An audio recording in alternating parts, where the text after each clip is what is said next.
जी, 100 से ज्यादा लोग आपसे एडमिशन के लिए कांटेक्ट अभी तक कर लिया है मात्र 2-3 दिन में। बिल्कुल बिल्कुल। बसहा चौक पे कैसे आप लोगों को रोजगार दीजिएगा, नौकरी दीजिएगा? बोला कि सर मुझे दरोगा बनना है, अगर हर तरह से एलिजिबल होगा तो मैं दावे के साथ कहता हूं, आपको साक्षी बना के मैं उसको दरोगा बनाऊंगा। दरोगा है, वर्तमान में वीडियो है, वर्तमान में सीओ है। तो आप बसहा मोड़ पे ग्रामीण क्षेत्र में हैं ही, आप बेटियों के लिए क्या ऐसा व्यवस्था कर रहे हैं? दावे के साथ मैं कहता हूं कि अगर वैसी बेटी है, अगर वो बसहा में रख के, अपने क्षेत्र में रख के, अपने ग्रामीण परिवेश में रख के भी अगर वो एसडीएम बनना चाहती है, डीएसपी बनना चाहती है, जो भी यूनिवर्सिटियां उसमें आप देख रहे होंगे कि 3 साल का कोर्स 5 साल में हो रहा है, कट ऑफ नहीं बना होगा, जिसके कारण वो छट गए हैं। रोजगार तो नहीं रही है, लेने वालों की कमी है। नमस्कार, भारत मंथन टीवी देख रहे हैं आप लोग, मैं रॉकी कुमार। अभी हमारे साथ आप लोग देखे होंगे कि मिशन 30 इंडिया कंपटीशन वाला के ओनर करता धरता हमारे अमित सर हैं। इनसे पहले भी हम बात कर चुके हैं। पहला इंटरव्यू इनके कोचिंग के संस्था जो खोले हैं उसके प्रचार के लिए था कि लोगों तक रिस्पांस पहुंचे, खास करके युवा वर्ग में रिस्पांस पहुंचे, उसके लिए था। सर से हम जानना चाहेंगे, मेरा व्यक्तिगत राय ये है सर कि मुझसे कम से कम 50 से 100 युवा पूछे होंगे कि भैया ये कहाँ है कोचिंग, हम भी जानना चाहते हैं। आपको कोई रिस्पांस मिला इससे? सबसे पहले तो मैं आपको धन्यवाद दूंगा कि आपने मेरे सोच को उन सभी युवाओं तक पहुंचाने का काम किया। देखिए, मेरे पास से उसके बाद बहुत सारे फ़ोन्स आए हैं और लोग आके मिला भी है। मैं मतलब रिस्पांस तो मुझे पहले से ही पता है कि जो सिस्टम हमने बनाया है उससे रिस्पांस अच्छा आएगा। और जो भी खासकर मतलब मुझे ताजुब है कि जो युवा है, युवा वर्ग के लोग हैं, हो सकता है मेरा वीडियोस देखे होंगे, उस वीडियोस से वो बहुत ज़्यादा प्रभावित हुए हैं और व्यक्तिगत आके मिल रहे हैं। ये सबसे बड़ी खुशी की बात है।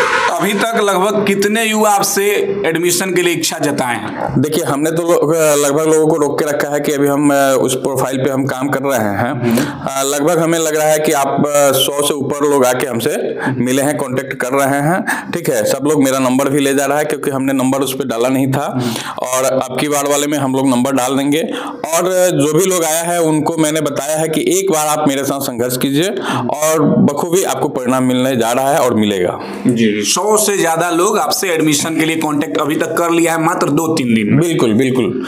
एक सवाल और है सर कि बेरोजगारी हमारे बिहार में खास करके बढ़ा हुआ है, पलायन लोग होते हैं, बीटेक, एमटेक, बीए, एमए, ऐसे तमाम डिग्रियां हैं लोगों के पास, बिहारियों के पास, फिर भी बेरोजगारी बढ़ रहा है। तो इस बेरोजगारी वाले दौर में आप एक बिहार के छोटे से गांव में बसहा चौक पे कैसे आप लोगों को रोजगार दीजिएगा, नौकरी दीजिएगा, हमको तो स्पष्ट करिए। देखिए रॉकी जी, आपके चैनल के माध्यम से मैं बताना चाहूँगा कि मैं दावे के साथ, और अभी भी दावे के साथ मैं बोल रहा हूँ, साक्षर पहले के लोग बोलते थे कि हम 8वीं क्लास पास हैं या हमें नाम लिखने आता है तो हम साक्षरता में आ गए हैं। लेकिन अभी का जो जिजीविषा चल रहा है, जो पढ़ाई की रूपरेखा तैयार हो रही है, वो डिग्री लेने से नहीं है। ठीक है, डिग्री लेने के बावजूद भी हम लोग साक्षर के ही श्रेणी में हैं। इसलिए मैं आपको कहना चाहूँगा कि जो भी अध्ययन करें मन से करें, और खासकर अपने लोकेलिटी में लोगों का कहना है कि बेरोजगारी बहुत है। बेरोजगारी बिल्कुल नहीं है। अगर आपके पास ज्ञान है, आपके पास टैलेंट है, आपके पास वैसा अध्ययन का भरपूर आपका ज्ञान प्रदर्शित कर रहा है, तो हमें नहीं लगता है कि बेरोजगारी है, क्योंकि सरकार बहुत सारी वैकेंसीज दे रही है, लेकिन लड़का उस पर खड़े नहीं उतर रहा है। फिलहाल में मुझे तो पता नहीं है, लेकिन कोई बीपीएससी टीचर का वैकेंसी था, उसमें बहुत सारे सीट बच गए हैं। तो इससे यही कहा जा सकता है कि हमारे लड़के जो है उतना काबिलियत से एग्जाम नहीं दिए हैं, जिसके कारण उनका कट ऑफ नहीं बना होगा, जिसके कारण वो छट गए हैं। तो सरकार ने रोजगार तो दे ही रही है, लेने वालों की कमी है। इसमें यह नहीं कहा जा सकता है कि बेरोजगारी है और रोजगार नहीं मिल रहा है। रोजगार मिल रहा है, और रोजगार कहने का मतलब ये नहीं है कि आपके दिमाग में ये बैठे कि हम गवर्नमेंट ही जॉब करेंगे। ठीक है, बहुत सारे सीट है, बहुत सारी कंपनियां हैं, बहुत बड़ी बड़ी कंपनियां हैं, उसमें भी जाके उस कंपनी में आप अपना सीट रिजर्व करके सुशोभित कर सकते हैं, आगे बढ़ने की कामनाएं कर सकते हैं, आगे बढ़ सकते हैं, अपनी जिंदगी को आगे बढ़ाने में सक्षम हो सकते हैं। ये आप गांठ बांध के मत रहिए कि नहीं हमको गवर्नमेंट जॉब ही चाहिए। आपका टैलेंट है, आप जहां भी जाइए वहां इंटरव्यू दीजिए। देखिए, हम तो सिविल सर्विसेज की तैयारी किए हैं, मैं आपको बता दूं कि वो बंदा कैसा होगा जो वर्तमान में दरोगा है, वर्तमान में बीडीओ है, वर्तमान में सीओ है, और अपने सभी कार्य अवधि में काम करते हुए भी उन्होंने डीएम बना है, उन्होंने एसपी बना है। तो कहीं ना कहीं उनके अंदर ये जिज्ञासा है कि नहीं, हम सब कुछ करने के बावजूद भी हमको सिविल सर्विसेज क्रैक करना है, और उसने किया है। तो इसलिए हम ये नहीं मानते हैं कि बेरोजगारी है, रोजगार बहुत है, अब लेने वालों की कमी है। अच्छा, एक सवाल और बहुत इंपॉर्टेंट सवाल है सर। बिल्कुल। कि बिहार में खास करके जी, आप देखे होंगे देश भर में बेटियों के साथ उतना मतलब बेटियों को मौका नहीं मिलता जितना बेटों को मिलता है। इससे हम मतलब इसको डिनाई नहीं कर सकते हैं। जी, जी। तो बिहार में आज भी लोग, जैसे आपका एक बेटा हो एक बेटी हो, तो लोग बेटी को पहले नहीं पढ़ने भेजेंगे, पटना पढ़ने भेजना हो तो लोग बेटों को भेजते हैं। तो आप बसहा मोड़ पे ग्रामीण क्षेत्र में हैं ही, आप बेटियों के लिए क्या ऐसा व्यवस्था कर रहे हैं? बहुत खूब, आपने बहुत अच्छा क्वेश्चन हमारे सामने रखा है। मैं आपको बताना चाहूंगा कि वो भी बेटी थी जिसने अंतरिक्ष पे, कल्पना चावला जिसका नाम था, उन्होंने संघर्ष करके उस नासा के द्वारा अंतरिक्ष में जाने का काम किया। वो भी बेटी है, कोई जिला में कप्तान बनके आईपीएस पद को सुशोभित करती है। तो ये कहना बिल्कुल गलत है, बेटियां बहुत आगे जा रही है। बस हम सभी अभिभावकों को बेटियों को तजुर्बे के साथ उसे दम देना होगा कि नहीं, तुम कुछ कर सकती हो, तुम्हें करना है। खासकर देखिए, एक टीचर से बड़ा पद किसी का नहीं होता है। आज के डेट में जितनी भी लगभग बिहार में टीचर की वैकेंसियां आ रही हैं, उसमें बेटियां जो है उत्तर प्रदेश से भी आ रही है, बिहार से भी जा रही हैं। तो वे सभी लोग जाके छोटे छोटे बच्चों के, नन्हे बच्चों के भविष्य संवारने के लिए अपना कार्यरत है, काम कर रही हैं। तो हम अभिभावकों को ये विशेषकर कहना चाहेंगे कि बेटियों को आप एकाग्रचित्त होकर आगे बढ़ाने का काम करें। और अगर हमसे कोई जरूरत पड़ता है बेटियों को आगे बढ़ाने के लिए, खासकर अगर आपकी बेटी कहते हैं कि मुझे बीपीएससी तैयारी करना है, तो इसी बसहा मोड़ राजापट्टी कोठी पे बीपीएससी बना के भी हम छोड़ेंगे। केवल मेरे साथ संघर्ष के साथ जुड़ के वो आगे बढ़ने की कोशिश करे। मतलब छात्राओं को, बेटियों को दरोगा बना के छोड़िएगा? दरोगा ही नहीं, मैं बीपीएससी क्वालिफाई कराने का दम रखता हूं, क्योंकि अगर मैं वादे के साथ आपके चैनल के माध्यम से लोगों तक ये बात अपना पहुंचाने की कोशिश करता हूं, तो दम के साथ और दावे के साथ मैं कहता हूं कि अगर वैसी बेटी है, अगर वो बसहा में रख के, अपने क्षेत्र में रख के, अपने ग्रामीण परिवेश में रख के भी अगर वो एसडीएम बनना चाहती है, डीएसपी बनना चाहती है, तो कुछ करने की जरूरत नहीं है। ये बहुत सारा बड़ा चीज नहीं है कि हाँ हम पटना जाएंगे, हम दिल्ली जाएंगे तो ही हम वो बड़ी सफलताएं प्राप्त कर सकते हैं, बड़ी प्रतियोगिताओं में बैठ सकते हैं। ऐसा कुछ नहीं है। सिलेबस दिल्ली वालों के लिए भी वही है, सिलेबस हम लोग के पास भी वही है। बहुत सारे ऐसे भी प्रतियोगी छात्र हैं जिनको पूछ दिया जाए कि हिस्ट्री में कितने बुक्स हैं पढ़ना है, वो नहीं मालूम होगा।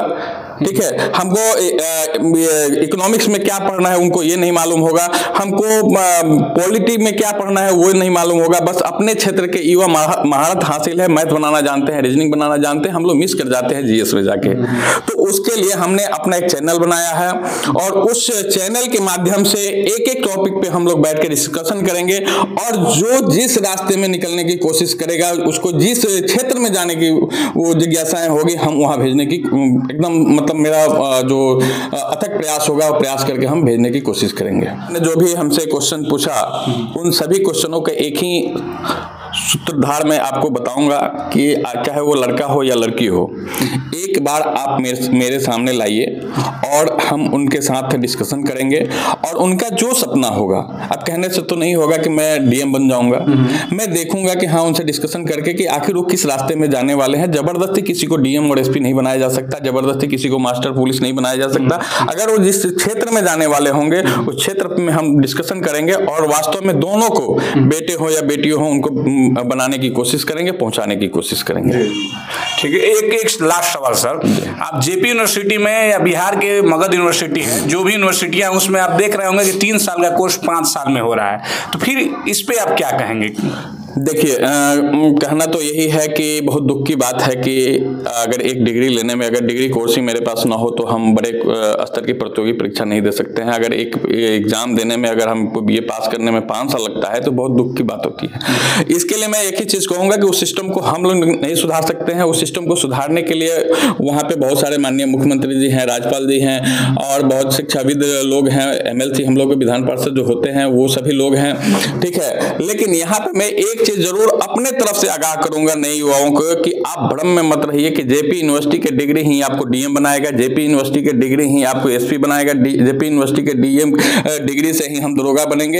ये बिल्कुल भूल है। आपको अपना खुद को समय बचाने के लिए दिमाग चलाना होगा। आप इग्नू से जाइए, आप नालंदा ओपन यूनिवर्सिटी से जाइए, आप राशि टंडन इलाहाबाद की यूनिवर्सिटी से जाइए। ये सभी ओपन यूनिवर्सिटी हैं, आपको 3 साल में डिग्री दे देगी और डिग्री ही मान्य होता है अगर हमको मेहनत से कहीं कुछ करना है। तो ये सबसे बड़ी बात है, प्रमुखता से इसको लेने की बात है कि बड़े स्तर के जो भी परीक्षाएं आप दीजिएगा उसमें यूनिवर्सिटी मायने नहीं रखती है। वहाँ डिग्री है, आप कितना मेहनत करके क्या परसेंटेज लेके आए हुए हैं, आप एलिजिबल है उस एग्जाम में बैठने के लिए और आप वहाँ से आगे निकल सकते हैं। लेकिन मैं पुनः ये बताना चाहूँगा कि बहुत सोचनीय बात है भविष्य के लिए कि हमारे जो भी शिक्षाविद अभिभावक हैं, जो भी गार्जियन हैं, इन सभी लोगों को बैठ के विचार करके कम से कम ये बात हम लोग वहाँ तक पहुँचाएं कि हम लोग के सुदूर इलाके के, हम लोग के ग्रामीण परिवेश के जो भी बच्चे हैं जो 5 साल में डिग्री फाइनल कर रहे हैं, वो कम से कम सेशन को सुधार के 3 साल किया जाए ताकि वो अपना भविष्य संवार सके।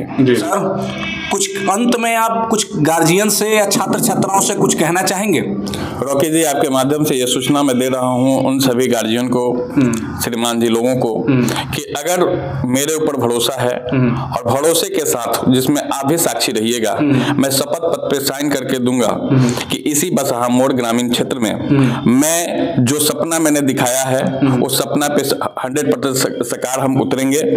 और मेरे यहाँ bank, SSC, railway, Bihar police, Bihar दरोगा, बिहार टीचर, इन तमाम जितने भी प्रतियोगी परीक्षाएं हैं, मैंने आपको पहले भी बोला और लास्ट बार मैं बोल रहा हूं कि अगर कोई व्यक्ति एलिजिबल है, मैं उसके साथ मात्र 10 मिनट का डिस्कशन करूंगा। अगर उसने बोला कि सर मुझे दरोगा बनना है, अगर हर तरह से एलिजिबल होगा तो मैं दावे के साथ कहता हूं आपको साक्षी बना के मैं उसको दरोगा बनाऊंगा। चलिए, सर का कहना है कि तमाम प्रतियोगिता जिसमें सरकारी नौकरी मिलती है, बड़े बड़े पद मिलते हैं, ये दिलवा के ही छोड़ेंगे।